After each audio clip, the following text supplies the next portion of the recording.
Well, good night, babies. And she whispered each of their names in turn and settled in the semi-dark, and there were only the sounds of the cicadas and her breaths, and in the far distance another series of crackling bursts, like dry leaves underfoot fragmenting to dust. And the memory stung him again, so sharply this time that he almost sighed aloud, of how he'd hoped and prayed to God that she'd be born a boy. The moon was visible in the skylight above the landing, and the stairs were drenched in its sickly light, and he felt a sudden hatred for it.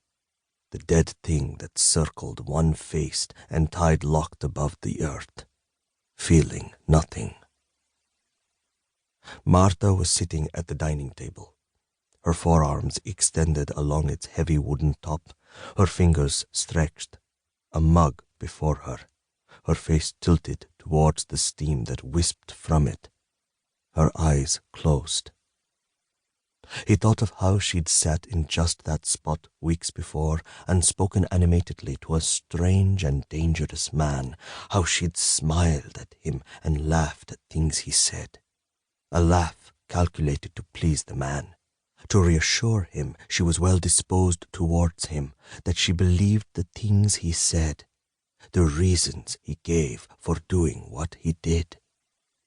Farouk had watched their interaction through the garden window as he'd smoked with the man's companion, a stick-thin youth of maybe 20, with blemished skin beneath his patchy beard, the marks of pimples, of acne, the scars of the threshold of manhood.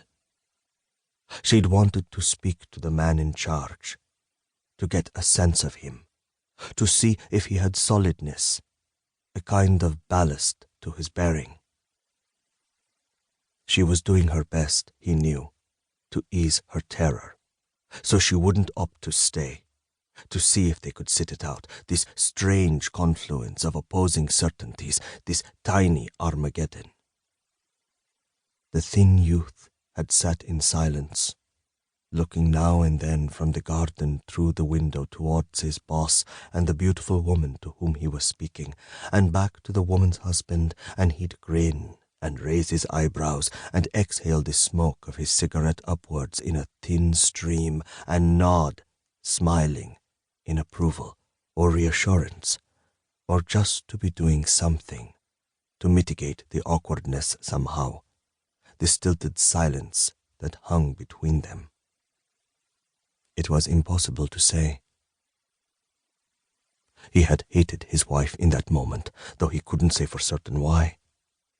Because she was so able, maybe, to converse with a man so unknowable, a man whose word he knew could not be taken as truth.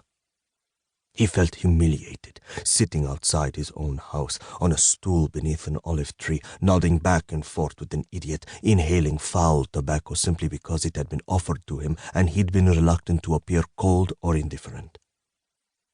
He wasn't sure of himself. He wasn't able even to walk without considering his gait, the sureness of his step, whether his bearing seemed manly enough, whether his handshake was firm enough without being so firm as to represent a challenge to the strangers, transmitted through their fingers and their palms. And he'd been careful to look away first once the greeting was done, and down at the ground between them, and this small act had caused a diminution in him, a terrible contraction.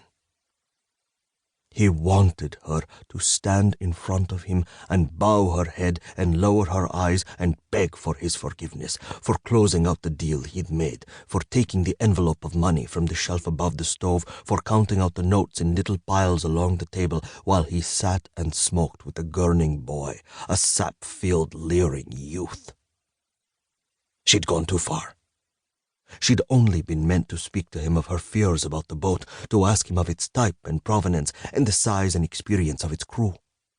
They'd agreed she would do this without him, so she'd be free to take liberties in her interrogation. If he was present, he'd be obliged to rebuke her for speaking so volubly and insolently. They had no knowledge of the sensibilities of these people, of the way they might take things. And so he'd said to the one in charge, as they'd shaken hands in the doorway,